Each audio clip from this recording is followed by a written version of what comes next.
Merci d'être sur la télévision. Labari poursuivra le journal de ce mardi 11 février 2025.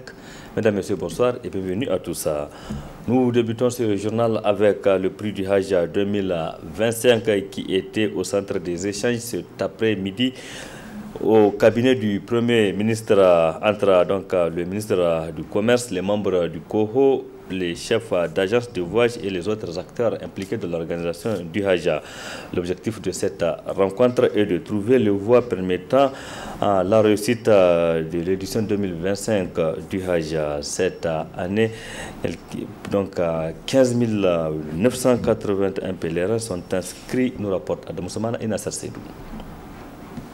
Les différents acteurs intervenant dans l'organisation du Hajj et de la Umrah se réunissent ainsi autour du ministre du Commerce pour parler de l'édition Hajj 2025. Un exercice le deuxième du genre au cours duquel le ministre a donné la latitude aux différents acteurs pour évoquer leurs préoccupations et d'un commun accord trouver des solutions aux inquiétudes des uns et des autres. En marge de ces conclaves, l'un des conseillers du ministre nous restitue l'objet de la rencontre. Le Hajj fait partie des matières dont le ministre du Commerce fixe par arrêté prix. C'est dans ce cadre, à chaque édition, le COHO fait des simulations rubrique par rubrique, que ce soit les prestations ici en République Niger, que ce soit les prestations en Arabie Saoudite, afin que nous ayons un prix plafond provisoire du Hajj de chaque édition. Ça, c'est la deuxième rencontre.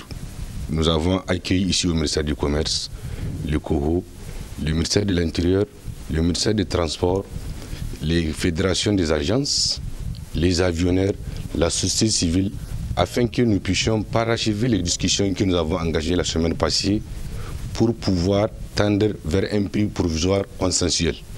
C'est ce que nous avons fait ce soir, cet exercice qui nous a amené à rassembler tout ce beau monde.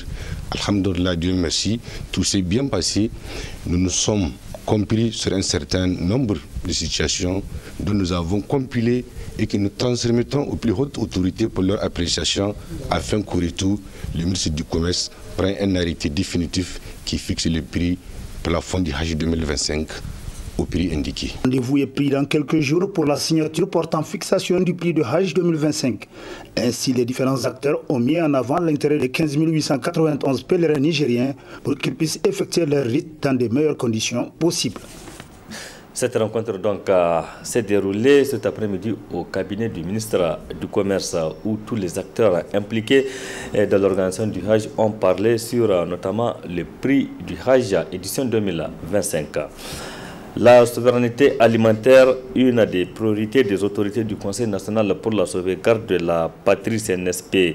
C'est pourquoi, depuis leur arrivée à la tête du Niger, les autorités actuelles, avec à leur tête le général de brigade Abdourahmane Tchani, chef de l'État, ont engagé des travaux d'envergure, des travaux d'irrigation à grande échelle sur l'ensemble du territoire national. Lors de son bilan sur la télévision nationale, le ministre de l'Agriculture et de l'Élevage, le colonel El Hajj Ousmane Mahaman, a fait le point sur cet important programme de grande irrigation. On l'écoute.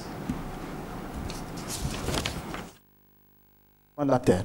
Nous avons quelque chose que Dieu a donné, nous a donné, qui n'est pas transportable, qu'on ne peut pas amener, c'est le soleil. Là où vous avez l'eau, vous avez la terre, vous avez le soleil, normalement il doit y avoir vie. On peut produire. Oui, justement, par rapport à ce programme de la grande irrigation, où est-ce qu'on en est de façon précise? Le 26 juillet 2023, après l'avènement du CNSP et après la formation du gouvernement, j'ai fait l'étape de point sur les aménagements hydro-agricoles. Quand j'ai fait le point, nous avons 18 500 hectares, 18 500 exactement hectares d'aménagement hydro-agricole sous contrôle ONA. Pour 1 267 000 km² avec le potentiel irrigable que je viens de citer et près de 27 millions d'habitants. De 1960 au 26 juillet. C'est une catastrophe. Un pays sahélien où on ne peut pas compter sur les cultures pluviales. Donc qu'est-ce qu'il faut faire? Il faut rapidement aller vers l'aménagement des terres. Et quand on a fait le point sur les 18 500 hectares, nous avons à peine 8 500 hectares qui sont véritablement pratiqués en double saison. Pratiquement 10 000 ont soit en une saison, soit hors usage. Sous-exploité. Sous-exploité. Hors usage, complètement. Ça veut dire que des aménagements de 1960 à date. Première action, il faut réhabiliter les 10 000 hectares qui sont pratiquement hors usage. Une des actions de réhabilitation du programme Grande Irrigation. Ensuite, nous nous sommes dit, si nous prenons des céréales comme le riz, le blé ou le maïs, pour vous illustrer et comprendre, nos téléspectateurs puissent comprendre, si nous prenons le riz, nous avons un besoin à peu près de un peu moins de 700 000 tonnes par an. Si nous devrons produire, c'est pratiquement, je vous ai dit, il y a 20 à 30% qui sont déjà produits en aménagement, etc. Donc, si nous devrons satisfaire la production du riz, il nous faut au minimum 40 000 hectares. En double saison, ça veut dire 80 000 hectares, là, pour que nous puissions satisfaire les besoins en riz national. Et donc, nous avons que 18 000 hectares qui sont en aménagement hydro-agricole, dont 10 000, réhabilitons de 10 000 hectares.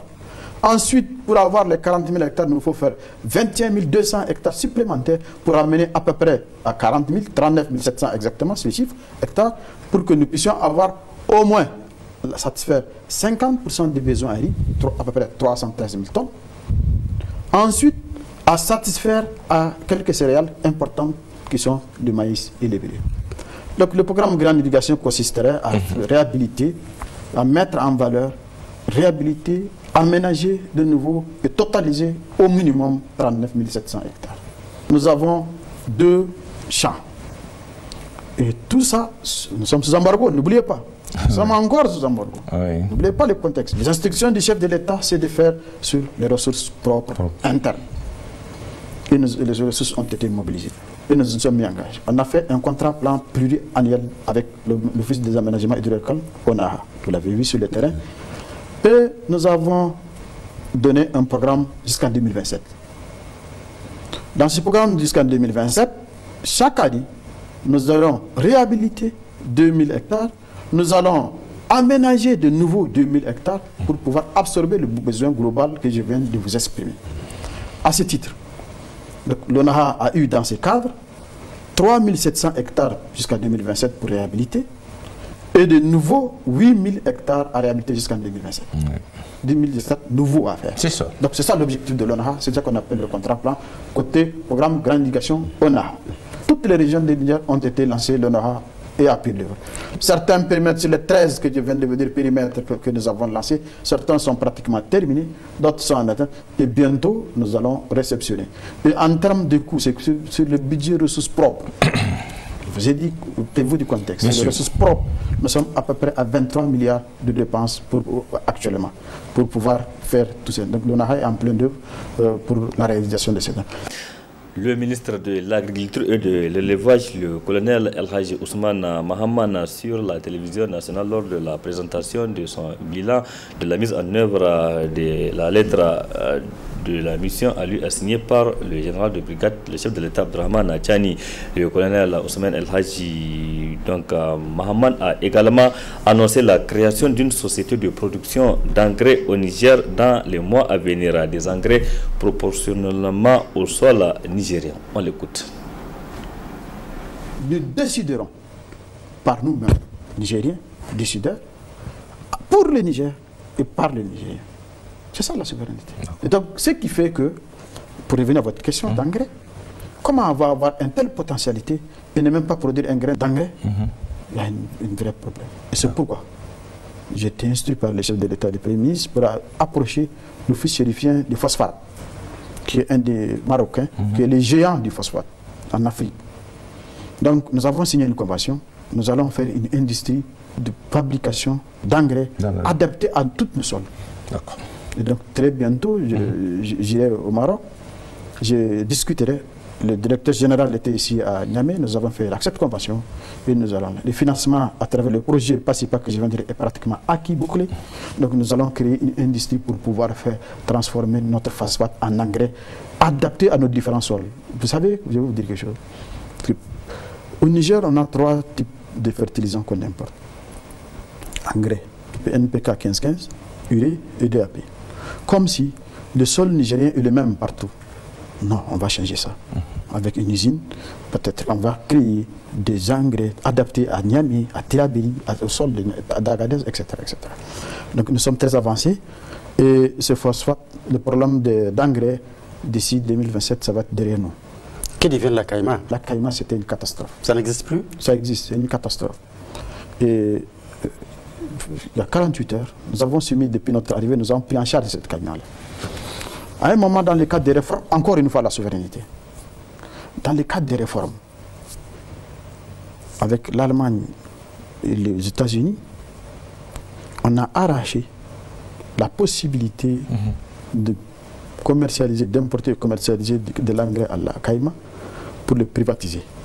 Ce n'est pas mauvais en soi si les principes sont bien suivis. Les fameuses réformes. Les réformes. Ouais. Quand on est venu, j'ai eu la charge, on a repris ce dossier. Est-ce qu'aujourd'hui on peut s'autonomiser sans que l'État ne soit présent dans l'engrais? Vous pensez que c'est possible? Non. Il faut que l'État soit présent, c'est un domaine stratégique. L'engrais, c'est comme le pétrole. L'engrais, c'est comme l'eau pour l'agriculture. Donc, véritablement, il faut prendre en charge cette question d'engrais. Et nous avons réformé. Il y a une ordonnance qui est signée il y a 72 heures qui a donné la plénitude. Mieux, nous avons regardé. Aujourd'hui, depuis que la caïma existe, aucun outil de la mécanisation de notre agriculture. Ouais. Nous avons dit, ça ne va pas. Ouais. Donc nous avons redonné. Nous avons, avec des partenaires qui respectent la souveraineté du Niger, notamment l'Inde et la Chine, nous avons eu des échanges et nous allons faire une unité d'assemblage de matériel agricole, tracteurs, tout ici à travers la caïma. C'est pratiquement bouclé. Ousmane El Hadji Ibrahim, Ousmane donc El Hadji Mohamed, le colonel de douane, ministre de l'Agriculture et de l'Élevage sur la télévision nationale lors de son passage pour son bilan.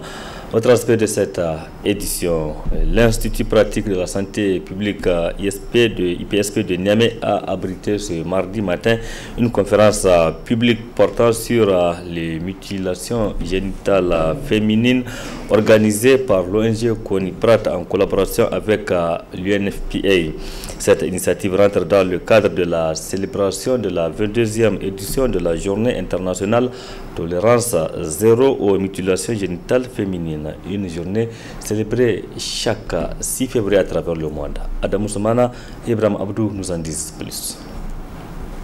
Amener la jeunesse à faire sienne le combat contre les mutilations génitales féminines, tel est le souci qui a conduit le comité nigérien sur les pratiques traditionnelles ayant effet sur la santé des femmes et des enfants Coniprat à l'organisation de ce cadre d'échange et partage d'expériences.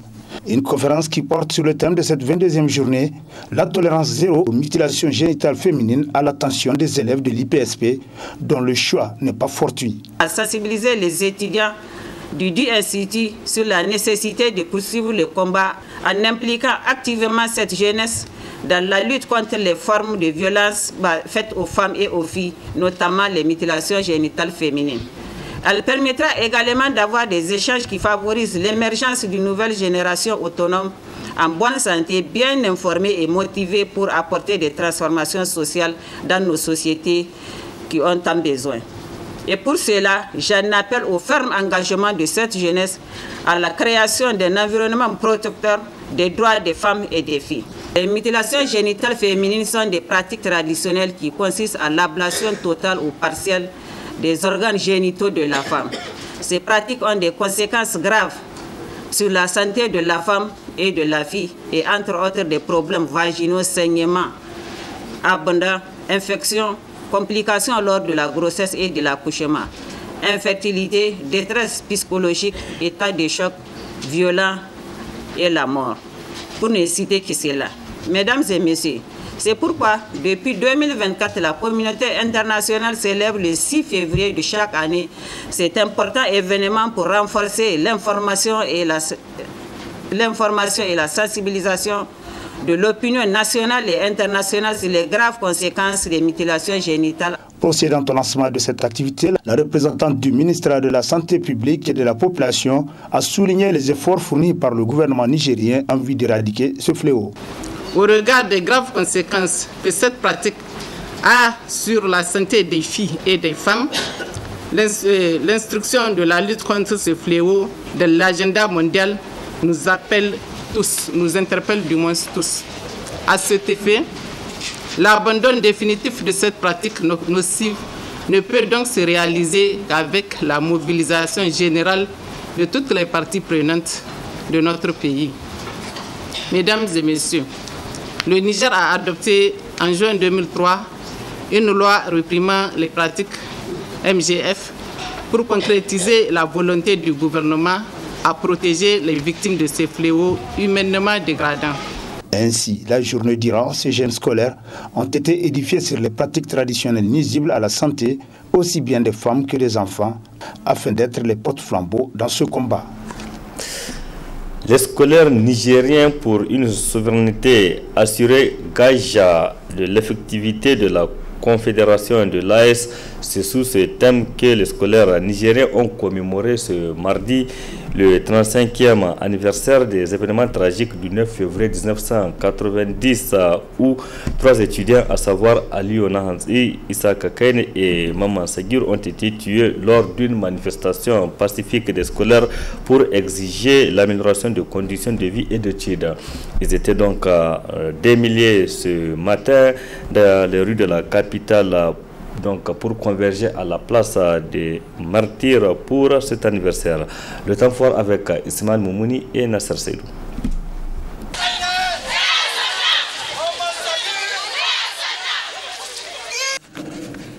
Commémorer le 35e anniversaire de la répression sanglante au cours de laquelle leurs camarades Issa Kane, Aliona Hansi et Maman Sagirou sont tombés, objet de cette mobilisation au rond-point des martyrs des scolaires nigériens. Après avoir brossé la situation à l'international et sur-régional, l'Union des scolaires nigériens, USN, s'est penchée sur l'actualité du Niger. Les assises nationales prévues du 15 au 19 février 2025 à Niamey doivent être les socles d'un renouveau radical.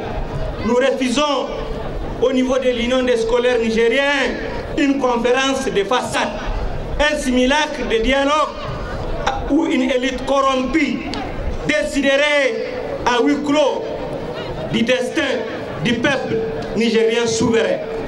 Ces assises doivent être l'épicentre d'une refonte globale et complète de notre système de gouvernance. C'est dans cette perspective que l'Union des scolaires nigériens exige 1. Une réforme institutionnelle pour un État fort, juste et véritablement indépendant. 2. Une justice souveraine affranchie des pressions politiques, politiciennes et économiques. 3.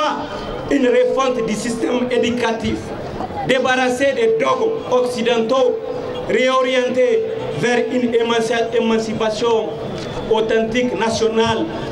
4. Une gestion patriotique de nos ressources naturelles pour qu'elles ne profitent plus aux multinationales occidentales, repassent mais bien nos peuples nigériens souverains. Soyons lucides, car les cipeaux de l'impérialisme ne resteront pas inactifs et travaillent chaque jour à distiller, déstabiliser notre pays pour atteindre leurs objectifs contre-productifs et inopérants. Après avoir salué le dynamisme enclenché par le Conseil national pour la sauvegarde de la patrie, dont à sa tête le général brigadier Abdrahman Chani pour sa quête de souveraineté et les réductions des prix de certains produits et les frais médicaux, le comité directeur rappelle que l'Union des scolaires nigériens reste le fer de lance de la révolution pour un Niger véritablement indépendant. L'Union des scolaires n'est pas un simple syndicat, c'est une force révolutionnaire, une armée intellectuelle, une école de combat. Son idéologie d'inspiration marxiste, léniniste, tchèquevariste est inaltérable. Son rôle historique est indiscutable. Ceux qui rêvent de la misère, d'où qu'ils soient, d'où qu'ils proviennent, de quelque force disposeraient-ils véritablement l'infiltrer ou l'acheter? Ils doivent savoir une chose, que l'Union des scolaires nigériens est un géant phénix. À chaque tentative d'étouffement, elle renaît plus forte, plus aguerrie, plus implacable, car elle est née en 1960 avec ses 32 dents. Chers camarades, dans cette lancée, nous exigeons avec la plus grande fermeté que justice soit rendue aux martyrs du 9 février 90. Le sang versé ne peut rester impuni. Et les survivants de cette répression barbare doivent être indemnisés. Aujourd'hui, déjà, au niveau du comité directeur de l'Union des scolaires nigériens, nous avons identifié les victimes vivantes du 9 février 90 qui n'ont pas été dédommagées et qui portent encore toujours les séquelles de cette trame tragique du 9 février 90. Nous envisageons interpeller qui des droits par rapport à leur dédommagement.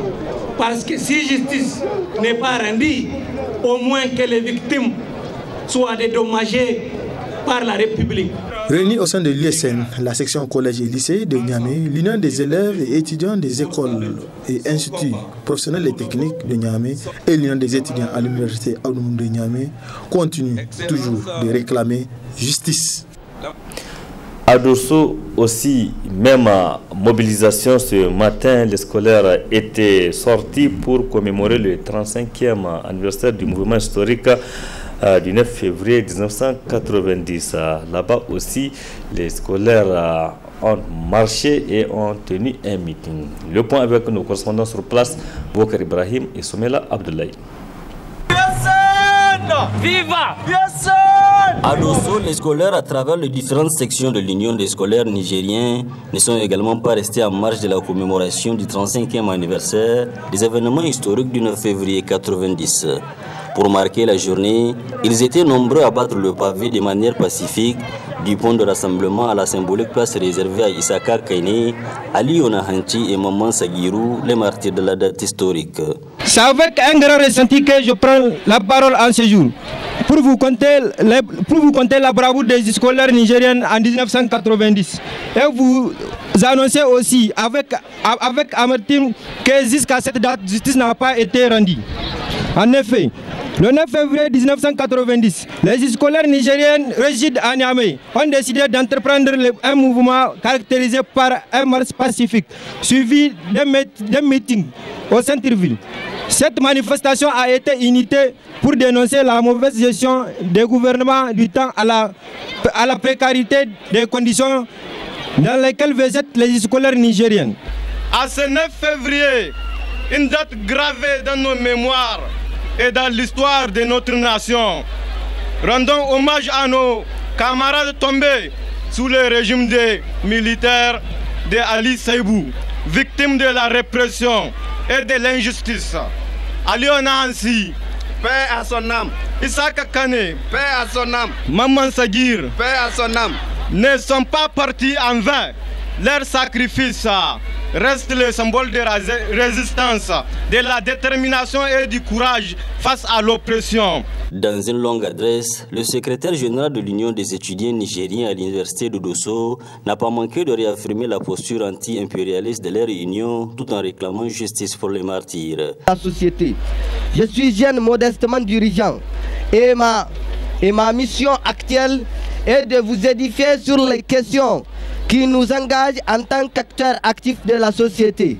Ainsi, vous devez savoir que de toutes les échelles mondiales, le problème chez l'homme, c'est sa capacité de comprendre. Ainsi, les antagonismes armés, les crises économiques, géopolitiques et autres formes de crise sont des problèmes de compréhension de l'homme qui, en absence de lois rigoureuses et morales, se met à broyer ses semblables dans leurs droits. Les crises de pain qui sévissent en Russie, en Ukraine, en Syrie, en Éthiopie, en Soudan et au Sahel, etc. sont des situations critiques qui doivent interpeller notre conscience en tant que jeunes.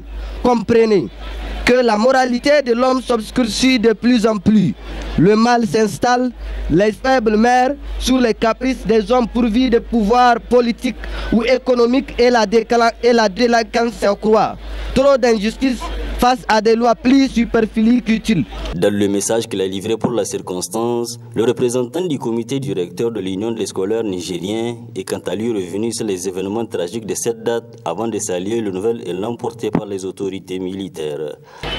Aujourd'hui, nous nous dressons indomptables, unis par la mémoire, la résistance et la flamme inextinguible de la lutte pour commémorer le 35e anniversaire du 9 février 1990. Ce jour-là, la jeunesse nigérienne s'est levée audacieuse et implacable face à un régime tyrannique réclamant son droit inaliénable à l'éducation, à la dignité, à la justice. La réponse fut barbare, une répression sanglante, une pluie de balles assassines qui faucha nos camarades Issa Kakeine, Aliona Anchi et Maman Sagir, paix à leur âme. Leur sacrifice est une dette sacrée que nous devons honorer, une flamme que nous devons raviver sans relâche. Retenons enfin que 35 ans après, en dépit de la constance des scolaires nigériens, aucun régime n'a daigné situer les responsabilités. Le CNSP saura-t-il se démarquer? L'avenir nous le dira. Merci beaucoup, Ibrahima. À la croisée des cultures et des identités, Al-Kamisa ou l'enfant des trois frontières et le nouveau roman d'El Hajj Ali Seydou, un récit qui parle de quête de soi et d'héritage africain. C'est plutôt avec Sekina Sadou Gazibou. Né au moment des indépendances africaines, Al-Kamisa incarne toute une génération en quête de repères entre tradition et modernité.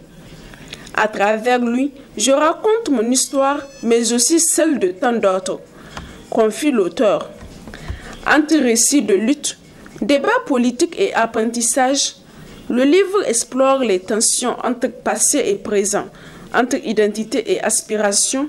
Mais pourquoi écrire un tel livre? Al-Kamisa, il s'agit d'un petit qui, dans tout son processus de recrutement à l'école primaire, car vous n'oubliez pas qu'avant, il n'y avait pas de date de naissance.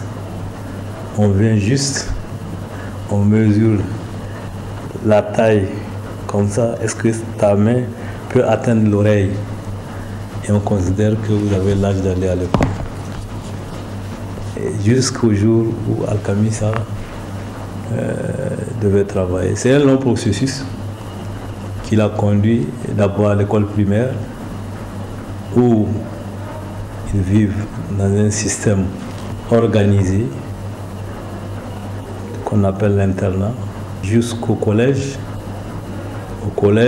où ils sont laissés à eux-mêmes, d'où le manque d'encadrement réel et souvent qui peut nuire à l'évolution et au développement de l'enfant.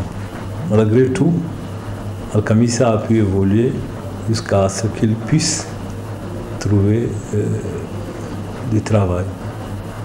Et c'est comme ça que Al-Kamisa a pu être engagé. Et pendant toute sa carrière, il s'est engagé dans une lutte pour la paix, la liberté d'esprit, la liberté de culture, mais aussi la liberté économique et politique pour son pays. Offrir aux jeunes une réflexion sur leur héritage et les défis qui les attendent fut l'une des inspirations de El Hajj Ali Seydou. Mais Al-Kamisa explique aussi comment, d'une manière générale, en Afrique, des frontières qui ont été inventées par le colon, séparer des familles et empêcher que les gens circulent comme ça se doit. Et qui appelle encore la jeunesse à regarder de près, à savoir que seule la lutte mène à la victoire, seul le travail en oublie, et seule la conviction, l'indépendance d'esprit peut amener l'homme à atteindre ses objectifs ultimes. L'auteur profite pour partager un message aux dirigeants de l'AES. J'ai dédié ce livre-là vraiment aux trois présidents qui sont en train de se battre pour que nous soyons indépendants, culturellement, politiquement, économiquement. Et c'est fondamental. Et c'est pourquoi je leur ai dédié ce livre, parce que je sens en eux ce que je sens en moi. Et c'est cela, pendant tout le combat que Alchemist a eu à mener pendant toutes ces années, c'est cette volonté de mener la paix, la liberté d'esprit, la liberté de culture, le respect. Pour illustrer son propos, Alhaj Ali Seydou prend le temps de lire quelques lignes de son ouvrage, un moment suspendu où les mots prennent vie, porteurs d'émotion et de réflexion. On dit que c'était l'aube d'un jour neuf dans cette contrée, où trois frontières se rencontrent en une ligne imaginaire, que même les plus anciens ne parvenaient pas toujours à se situer. Il ne peut pas se situer par rapport aux frontières. On parle des frontières. Mais est-ce qu'il y a une frontière? Il n'y a pas de limite. C'est la même famille qui se divisait. Donc, je continue. Le village semblait suspendu entre l'ancien et le nouveau, entre le monde de ses ancêtres et un avenir encore flou. Un peu comme l'enfant qui allait y naître ce matin-là. Avec Alchemissa ou l'enfant des trois frontières, Alhaj Ali Seydou signe un roman initiatique qui dépasse la simple fiction. Cet ouvrage nous amène à explorer nos racines et à mieux comprendre le monde qui nous entoure. Disponible dès à présent, cette œuvre suscite un écho particulier auprès de ceux qui, comme Alchemissa, cherchent leur place entre héritage et modernité. Merci Sakina. Point final de cette édition. Merci aussi à vous de l'avoir suivi. Restez en compagnie du programme de la télévision La Barry. Excellente nuit à toutes et à tous. Bonsoir.